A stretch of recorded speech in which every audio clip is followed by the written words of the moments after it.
El frío de la madrugada todavía se sentía en el aire cuando la neblina cubrió los campos de trigo cerca de Kursk.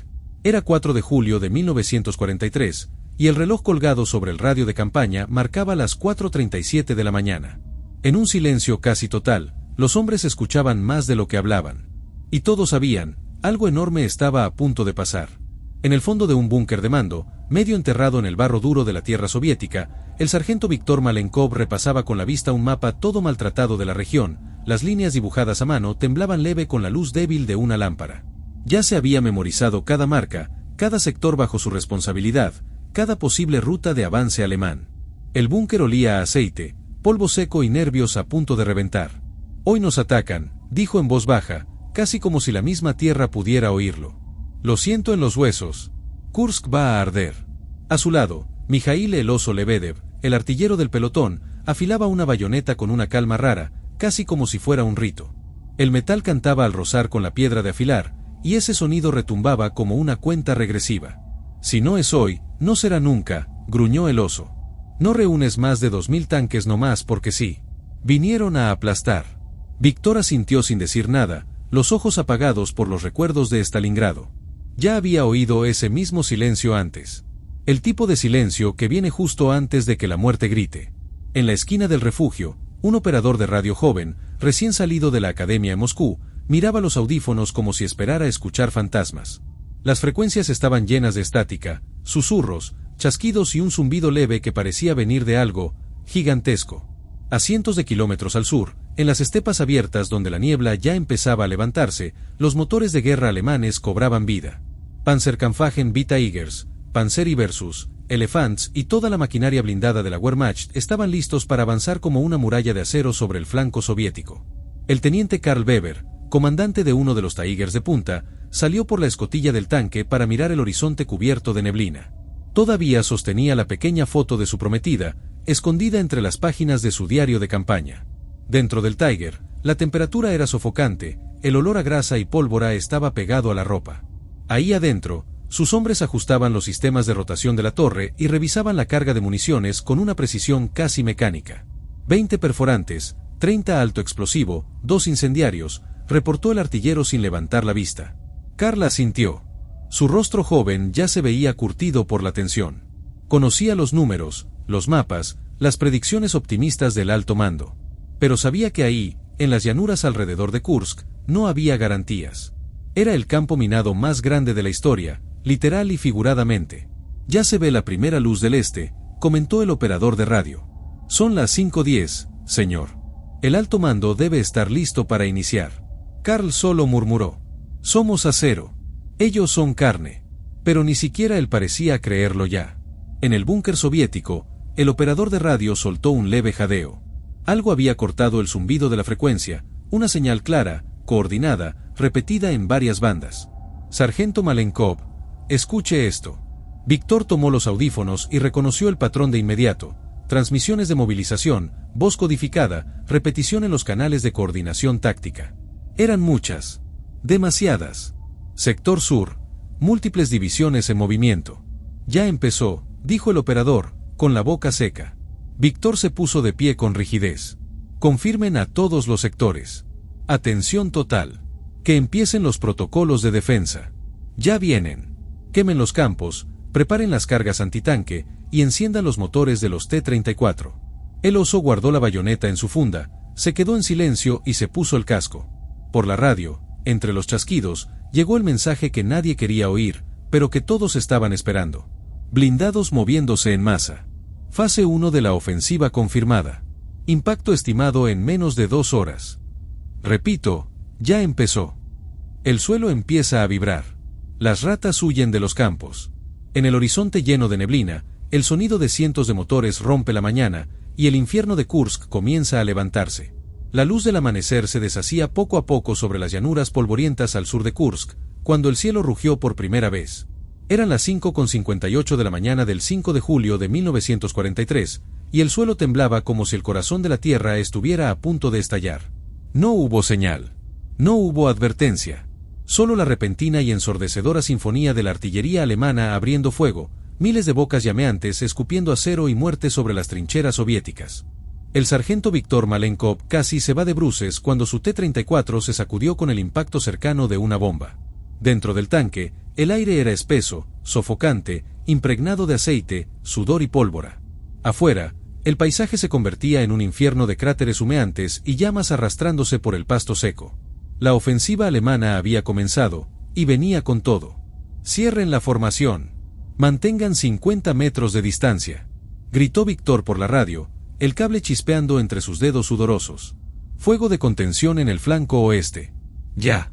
Afuera, la infantería corría entre las trincheras con los ojos bien abiertos, tosiendo y tragando humo espeso.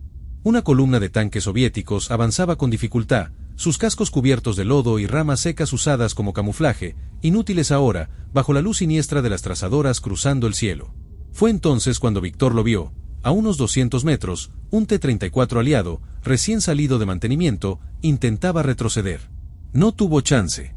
Un destello brilló detrás de los árboles. El impacto vino segundos después. El casco del tanque se partió en dos como si fuera una fruta podrida, y la torreta salió volando por los aires con un estruendo seco. Víktor se encorvó instintivamente, tragando saliva. «Sergei», susurró. La voz se perdió entre el caos. Toda la llanura parecía gritar. Ametralladoras pesadas rasgaban el aire. Fragmentos de acero llovían. Las llamas ya devoraban parte de los matorrales altos, levantando columnas de humo negro que subían como dedos saliendo del mismo infierno. A unos kilómetros al sur, el teniente Karl Weber observaba la batalla a través de la mira óptica de su Panzerkampfwagen V Tiger I. El sol apenas había salido, pero el calor dentro del tanque ya era insoportable. El motor Maybach rugía como una bestia enjaulada, empujando las 57 toneladas de acero sobre el terreno disparejo. «Tanque soviético a las 11 en punto», gritó el cargador, alzando la voz sobre el ruido de los motores y la ametralladora coaxial. «Carguen perforante», ordenó Karl, ajustando la mira con precisión alemana. El T-34 intentaba una maniobra evasiva. Pero el Tiger no perdonaba. El disparo retumbó como un trueno. El proyectil de 88 milímetros cruzó el campo, impactando de lleno el flanco del enemigo con una violencia brutal. El blindaje soviético se dobló como papel, y el tanque explotó en una bola de fuego y esquirlas. Karl apretó los dientes. No por gusto, ni por gloria. Solo para no sentir nada. Blanco eliminado. «Siguiente», dijo, mientras la torreta giraba suavemente hacia la izquierda, buscando otro punto de impacto. Pero algo no estaba bien. Un chasquido seco. Luego un zumbido. Después, luz. Un fogonazo envolvió al Tiger como un abrazo mortal. El proyectil enemigo impactó de lleno en el lateral del casco, y el mundo dentro del tanque fue tragado por ese silencio extraño que siempre viene después de los grandes estallidos. Karl sintió el golpe como un puñetazo en el pecho. El operador de radio cayó sobre los controles. El cargador gritó algo, pero la voz se perdió en un zumbido agudo que le taladraba los oídos. La vista se le nubló. El olor a metal quemado y pólvora llenó sus pulmones. Todo se detuvo. Nada se movía. La explosión había sido brutal. Karl no supo decir si habían pasado segundos o minutos desde que el Tiger 313 fue alcanzado. Cuando volvió en sí, seguía dentro de la torreta inclinada del tanque, con un hedor a aceite quemado y carne calcinada que le apretaba la garganta. El oído le zumbaba como si un enjambre entero de abejas le hubiera invadido por dentro. «Ernst», susurró, intentando mover el cuello. No hubo respuesta. El humo espeso le hacía lagrimear. Con un esfuerzo enorme, se arrastró por la torreta oscura, resbalando entre pedazos de metal y esquirlas. Su mano dio con el hombro de Ernst, y se detuvo. El cuerpo estaba flácido, inmóvil, y cuando Karl jaló a su amigo hacia la luz que entraba por la escotilla, vio lo que quedaba de su rostro. La mitad había sido arrancada por los fragmentos. Los ojos, aún abiertos, parecían mirar al vacío de un mundo que ya no tenía sentido. Poco después de las 7:30 de la mañana, el 5 de julio de 1943, en los límites norte del bosque de Poniri, el infierno había abierto sus puertas. La ofensiva alemana, bautizada como Operación Ciudadela, ya llevaba más de una hora en marcha, pero en ese instante, todo lo que Karl sabía era que Ernst estaba muerto, que estaba atrapado dentro de un tanque humeante, y que probablemente él también iba a morir ahí si no se movía rápido. Reunió fuerzas, empujó la escotilla superior y se levantó. La luz del día lo cegó por un segundo, una claridad gris y polvosa, porque el cielo de Kursk ya estaba cargado de humo y hollín. Una explosión distante sacudió la tierra, y la torreta del Tiger tintineó con las esquirlas de un disparo cercano. Karl saltó, rodando sobre el barro húmedo, y quedó de rodillas entre escombros y pedazos de cuerpos. Respiraba como un animal acorralado. Al frente, la llanura empezaba a deshacerse. Los blindados ardían como antorchas de acero. Grupos de soldados intentaban escapar del fuego cruzado. El flanco izquierdo alemán, donde él estaba asignado, sufría una contraofensiva feroz. Los habían emboscado. Al mismo tiempo, a 3 kilómetros al norte, en el corazón de un bosque cerrado cubierto de niebla y cenizas, el sargento Víktor Malenkov observaba por el periscopio el movimiento de los Tigers alemanes, que aún intentaban reorganizar su línea tras la sorpresa soviética. Se ajustó los audífonos y habló al micrófono. Unidades Alfa y Delta, inicien el cerco. Corten la columna por la derecha. Vamos a empujarlos de regreso a la llanura, dijo con voz seca, pero firme. El reloj en el panel del T-34 marcaba las 7:49. Ese día había empezado temprano. Antes de que saliera por completo el sol, todos sabían, esa sería la batalla de tanques más grande de toda la historia. Y nadie saldría intacto. Víktor sintió el estómago retorcerse al ver a un T-34 adelante ser alcanzado por un Tiger. El proyectil perforó el casco como si fuera papel, y el tanque soviético explotó en una llama naranja intensa. Los restos del comandante salieron volando, aún envueltos en fuego. Víktor golpeó con fuerza el costado de la torreta. «Sigan. Avancen. No se detengan».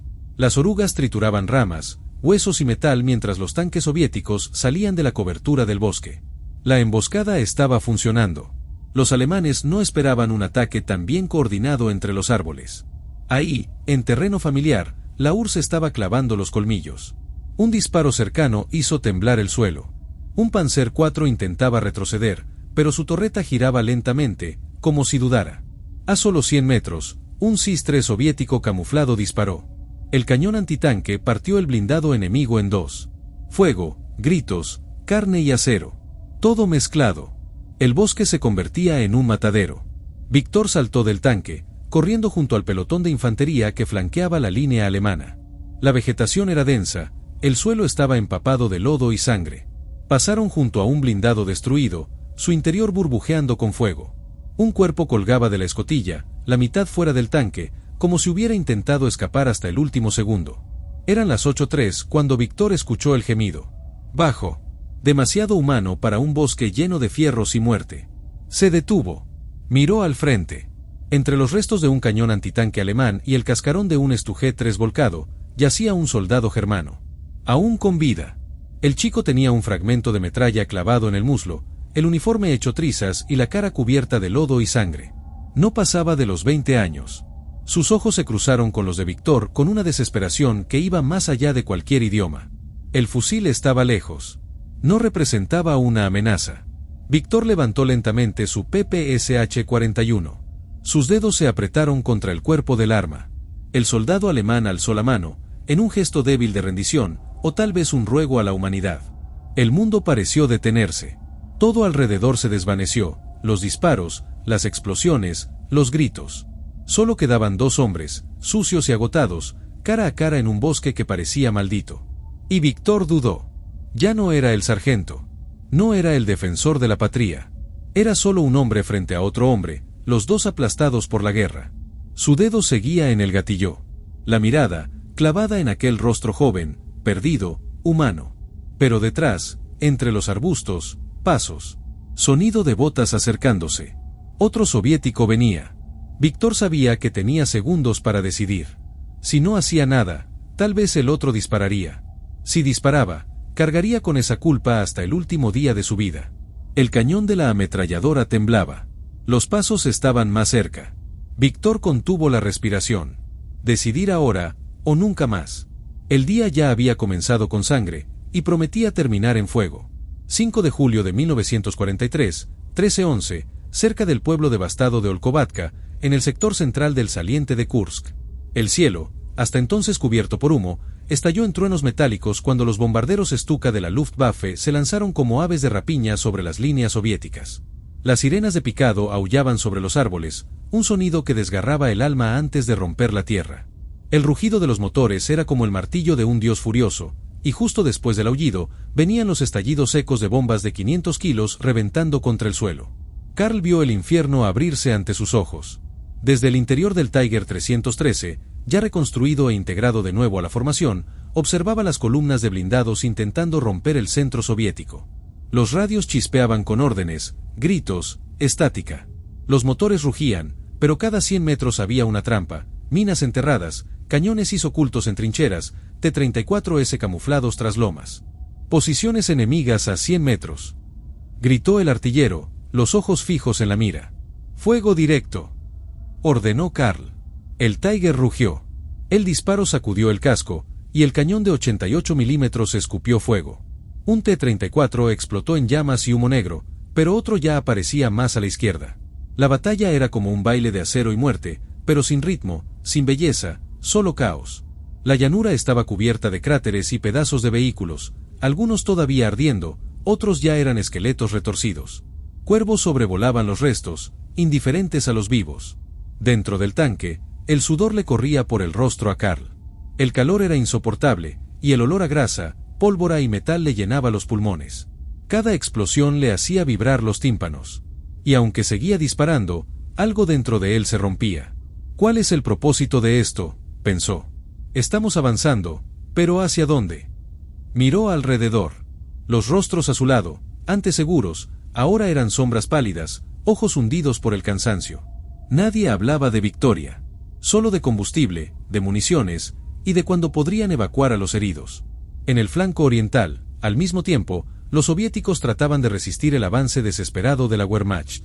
El segundo cuerpo blindado de la Guardia recibía refuerzos a toda prisa. Víctor, ahora apostado cerca de una línea defensiva improvisada con alambre de púas, troncos y minas reutilizadas, organizaba el contraataque. El lodo les llegaba a los tobillos. Estaban en medio de una ladera irregular, con visibilidad casi nula y el suelo temblando con cada impacto.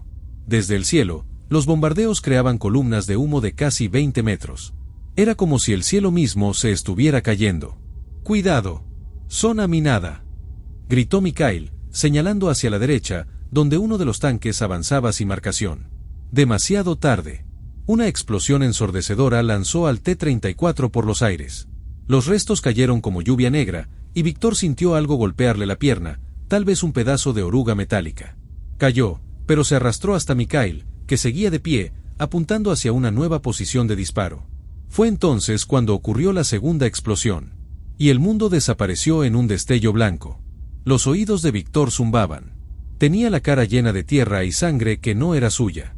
Se levantó, tambaleándose, solo para ver a Mikhail en el suelo, o lo que quedaba de él. Parte de su cuerpo había volado en pedazos. Un brazo extendido todavía sujetaba la ametralladora. El resto era humo, sangre y carne destrozada. Mikhail, la voz de Víctor salió apenas, rasposa, cargada con un lamento que ya no tenía sonido. El tiempo se detuvo. Se arrodilló junto a su amigo, ignorando el fuego cruzado, los gritos por radio, el avance de los alemanes. La guerra le había enseñado a sobrevivir, pero nunca a aceptar esto. Nunca a mirar a los ojos de un hermano y verlos apagarse como si nunca hubieran existido. Mientras tanto, en el sector central de la línea alemana, Karl recibió el mensaje por radio. Unidad 313, avance de inmediato hacia la zona Delta 7. Apoyo aéreo en camino. Repito, Delta 7. Orden del mando del cuerpo blindado. Karl frunció el ceño. Delta 7. Jaló el mapa doblado sujeto al panel. El área indicada no tenía sentido. Era una franja de terreno irregular, marcada como reconocimiento incompleto. Sin información clara sobre minas. Sin reportes confiables de posiciones enemigas. Y aún así, órdenes directas. Es una trampa, murmuró para sí mismo, mirando a los hombres dentro del tanque. Jóvenes. Sudados. Con los ojos fijos en él, esperando la decisión. Golpeó el panel de acero con el dedo. El sonido seco resonó como un tambor de ejecución. Sabía lo que significaba. Sabía lo que estaba a punto de hacer. Pero no podía negarse. Karl tomó el auricular y confirmó la orden. Unidad 313 desplazándose hacia Delta 7. Mientras el Tiger comenzaba a moverse, lentamente, con las orugas aplastando el lodo, miró por la escotilla. Y vio algo, un movimiento extraño al frente, sombras entre la vegetación. Pero ya era tarde. El rugido de los motores ahogó el último pensamiento que cruzó por su mente. Vamos directo al matadero. 6 de julio de 1943, 18:47. Llanura fangosa al suroeste de Prokhorovka. El cielo se había teñido de dorado, manchado con columnas de humo que se alzaban como monumentos a la destrucción. El calor era sofocante, denso, y el olor a aceite quemado se mezclaba con el de carne carbonizada. Una neblina marrón flotaba sobre los restos, como si el aire mismo se hubiera podrido. La batalla había cesado, pero no por rendición. Era solo la pausa del depredador que respira hondo antes del golpe final. El campo estaba lleno de esqueletos metálicos. Tanques hundidos hasta la mitad en el lodo, algunos volcados como bestias moribundas, otros todavía soltando humo por las escotillas, como si suspiraran sus últimos deseos. Dentro, los muertos yacían retorcidos, fundidos con los fierros, con los ojos abiertos hacia un cielo que ya nunca cambiaría. Carl seguía junto a su Tiger, recargado contra el casco. El motor se había apagado tras ahogarse al cruzar un riachuelo que ahora era un pantano, convertido en trampa por las bombas. Dos de sus compañeros heridos estaban tirados sobre lonas, uno de ellos murmurando el nombre de su madre con la boca llena de sangre. En sus manos, Carl sostenía algo pequeño, un papel arrugado, sucio, ya manchado con grasa y sangre seca. Era la carta.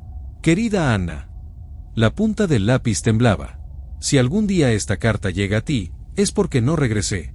Ya no sé si el hombre que salió de Dresde sigue existiendo.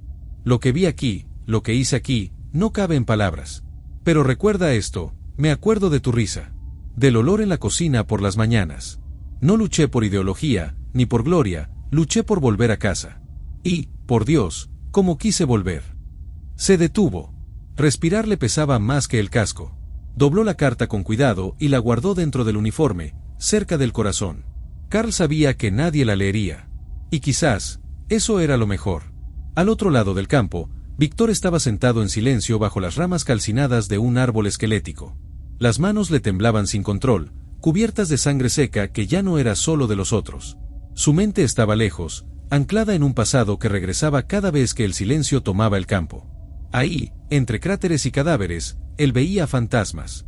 Primero venían los sonidos, el silbido de un mortero, el grito de un comandante, el crujido de huesos bajo las botas.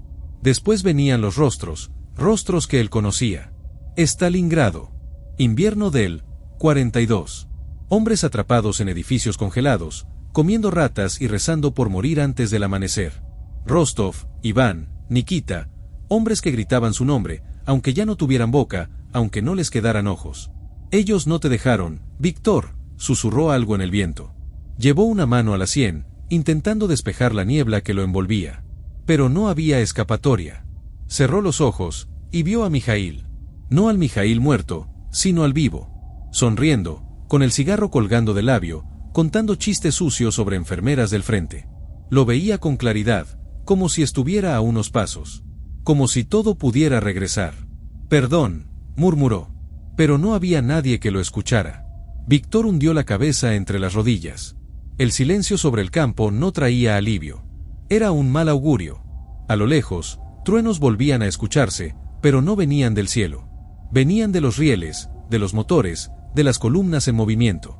El ejército rojo se reorganizaba. Una nueva oleada de T-34S avanzaba, esta vez desde el sector norte, reposicionados para cerrar el cerco. Cañones antitanque y tropas con lanzacohetes se desplazaban entre los bosques arrasados. Los soviéticos sabían, era hora de cerrar el puño. Las radios interceptadas confirmaban lo que todos temían, la ofensiva alemana se estaba desmoronando. Los flancos habían sido desangrados hasta el hueso. Y ahora era momento de aplastar el centro. Víctor alzó los ojos hacia el cielo que se oscurecía y vio las primeras siluetas moviéndose entre los árboles lejanos. Carl, aún recargado en su Tiger, escuchó el eco metálico de las orugas enemigas, y lo supo. La calma se había terminado. El cerco había comenzado. El cielo sobre Prokhorovka estaba espeso como plomo esa mañana del 7 de julio de 1943. Eran poco más de las 11 cuando el bosque que bordeaba el sector sur de la línea central tembló con el rugido simultáneo de motores y morteros. Carl sintió el suelo vibrar bajo la carcasa del Tiger mientras avanzaba por una vereda estrecha, cortando el bosque como una bestia de acero hambrienta. Sudaba dentro de la torre, no solo por el calor sofocante, sino por la sensación de que lo estaban cazando. Las rendijas de la visera estaban cubiertas de hollín, y el olor agrio de aceite quemado se mezclaba con el de sangre seca, la sangre de Hans, el operador de radio que cayó 2 días antes, todavía impregnada en los rincones de la cabina. El claro justo adelante aparecía en los mapas solo como Miasnoy Bor, un nombre irónico, pensó Carl, que en ruso significaba el bosque de carne. Y ahora, parecía más bien un rastro abandonado. Carcasas de tanques calcinados, torretas retorcidas como latas de conserva aplastadas y cuerpos colgando de las escotillas. La vegetación alrededor ya no era verde, era negra, chamuscada, y los árboles tenían ramas mutiladas como huesos al descubierto. Él sabía que había un T-34 por la zona. Uno en especial. El mismo que llevaba días destruyendo blindados del cuarto ejército Panzer. El mismo que había escapado del cerco la noche anterior, dejando un rastro de destrucción en la retaguardia alemana. Era rápido, preciso, inteligente. Karl había aprendido a reconocer el estilo de un comandante con experiencia, y ese lo era. En el otro extremo del claro, Víctor ajustaba la mira de su telescopio. El casco del T-34 estaba cubierto de lodo hasta la cintura, como si hubiera salido de una trinchera profunda. Las orugas estaban desgastadas, el motor, chillando. Pero el espíritu de la tripulación, no. Víctor sabía exactamente dónde estaba. No solo geográficamente, sino dentro de la guerra. Dentro de sí mismo. Estaba a unos 10 kilómetros al sur de la estación de Prokhorovka, en el sector que los mapas soviéticos marcaban como Zona 5K, prioridad de defensa nocturna. Pero ahí, en esa mañana sofocante, donde el reloj marcaba las 11:14, el tiempo parecía haberse congelado. Tiger detectado al norte del claro, murmuró el artillero. Distancia. 130 metros. Viene directo. Víctor inhaló hondo.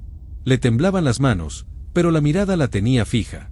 Por la rendija de la escotilla, vio la silueta del coloso emerger entre el humo. Era como ver la encarnación misma de la guerra, un monstruo metálico de 57 toneladas, escupiendo vapor y odio. Karl frenó el Tiger de golpe. El T-34 ya estaba en la mira. Acomodó el cañón de 88 milímetros con precisión quirúrgica. Por el radio, el nuevo operador susurró. «Es él».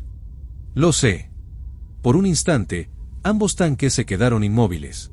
El sonido de la guerra alrededor se volvió lejano, como ahogado por la tensión absoluta de ese momento. Era como si dos gladiadores hubieran entrado en una arena. No había cobertura. No había refuerzos. Solo ellos dos. Karl alcanzó a ver al comandante enemigo por la escotilla abierta. El hombre también lo estaba mirando. La distancia era corta, sus miradas se cruzaron brevemente, no a través de miras ni periscopios, sino como dos soldados que se reconocen más allá del uniforme. Cansados, sucios, quemados por la misma guerra. Y en ese instante breve, tal vez los dos se preguntaron si de verdad valía la pena seguir. Pero el momento pasó. El Tiger disparó primero. El rugido del cañón de 88 milímetros fue tan violento que rompió el silencio del claro como un trueno. Un destello envolvió la parte frontal del tanque y una onda de choque sacudió el bosque entero. Casi al mismo tiempo, el T-34 respondió. El estallido seco del cañón soviético cortó el aire como una navaja. Dos llamas cruzaron el cielo gris. El impacto fue inmediato. Fuego. Tierra volando por los aires. Troncos arrancados por la explosión. Un casco salió volando. Las orugas giraron en el vacío. El estruendo ensordecedor fue seguido por un silencio apocalíptico. El humo lo cubrió todo como un velo espeso. Sin comunicación. Sin movimiento. En el claro devastado de Miasno Bor, la guerra pareció contener el aliento. El reloj marcaba las 11:19, pero el tiempo ahí ya no existía. Entre el humo y los escombros, solo una pregunta flotaba en el aire. ¿Quién sobrevivió? 8 de julio de 1943, al amanecer. El campo alrededor de Prokhorovka yacía en silencio, ahogado bajo una neblina espesa que olía a aceite quemado, carne carbonizada y tierra revuelta. El aire estaba quieto, como si hasta el viento se negara a soplar sobre los muertos. El suelo, antes lleno de trigo dorado, ahora era una alfombra de acero retorcido, cráteres y cascarones vacíos de tanques. Cuervos daban vueltas en el cielo gris, graznando entre las llamas que aún bailaban sobre los restos. Un T-34 ardía lentamente junto a un Tiger volcado, los dos colosos ahora reducidos a esqueletos de lo que fueron. Como bestias mitológicas que se mataron mutuamente en una guerra sin sentido. El sonido de botas soviéticas aplastando lodo y metal llenaba el vacío. Pelotones de reconocimiento revisaban los restos en busca de sobrevivientes o documentos. La ofensiva había terminado. La victoria era rusa. Pero nadie celebraba. Entre los escombros de un refugio improvisado, Víctor yacía cubierto de sangre seca y hollín. El casco partido a la mitad. Un fragmento de metralla le había abierto una herida profunda en el costado izquierdo. Tenía los ojos abiertos, clavados en el cielo pálido. Respiraba con dificultad, pero seguía ahí. Vivo. Un milagro, decían los médicos que lo encontraron. O tal vez una maldición. Mientras lo subían a una camilla improvisada hecha con orugas y tela, susurró solo 3 palabras. Mikhail, perdóname. Horas después, cuando el sol ya quemaba el horizonte y los sonidos de la reconstrucción empezaban a mezclarse con los quejidos de los heridos, un convoy de prisioneros alemanes cruzó lentamente el camino lodoso al este de la colina Malij Mayak, bajo la vigilancia de infantes soviéticos armados con bayonetas. Karl cojeaba entre los capturados, con la cara cubierta de hollín, el uniforme rasgado y una herida profunda en el hombro. Su mirada estaba vacía. Llevaba un cuadernito sucio en el bolsillo, donde había escrito su última carta. Nadie la recibiría. No sabía cómo había sobrevivido. La explosión lo arrojó fuera del Tiger como si fuera un muñeco de trapo. El resto de su tripulación no tuvo la misma suerte. Todos muertos. Recordaba los ojos de Víctor. Recordaba ese cruce de miradas antes del disparo. Recordaba el destello. Y ahora, en ese campo de prisioneros improvisado al norte de la estación de Prokhorovka, entre alambres de púas y carpas manchadas de sangre, Karl caminaba como un espectro, entre otros rostros fantasma que también sobrevivieron, pero que dejaron algo de sí mismos atrás. Víctor, vendado, apoyado en una muleta, observaba a la distancia cómo pasaban los prisioneros. Sus ojos se cruzaron con los de Karl. Por un instante breve, el tiempo se detuvo. No hubo palabras. Ningún gesto. Solo una mirada silenciosa, cargada de todo lo que la guerra no dejó decir: dolor, reconocimiento, culpa, respeto, tal vez odio, pero mezclado con algo todavía más trágico: comprensión. Eran sobrevivientes, pero estaban muertos por dentro. El soldado soviético al lado de Víctor murmuró: ¿vas a dejar que viva? Víctor respondió sin apartar la vista: ya estamos todos muertos, camarada. Solo que aún no nos han enterrado. Karl desapareció entre la multitud, como humo entre la niebla. Al final de esa tarde, cuando la luz dorada caía sobre los campos devastados y empezaban a recoger los cuerpos, Víctor se sentó sobre una piedra, mirando el horizonte donde antes hubo una batalla, y ahora solo quedaba el silencio. El diario de un soldado alemán fue encontrado cerca del bosque. En él, una frase destacaba entre las páginas chamuscadas: la guerra nos enseñó a sobrevivir, pero no a vivir después de eso. Víctor cerró los ojos, y el eco de la guerra todavía retumbaba dentro de él.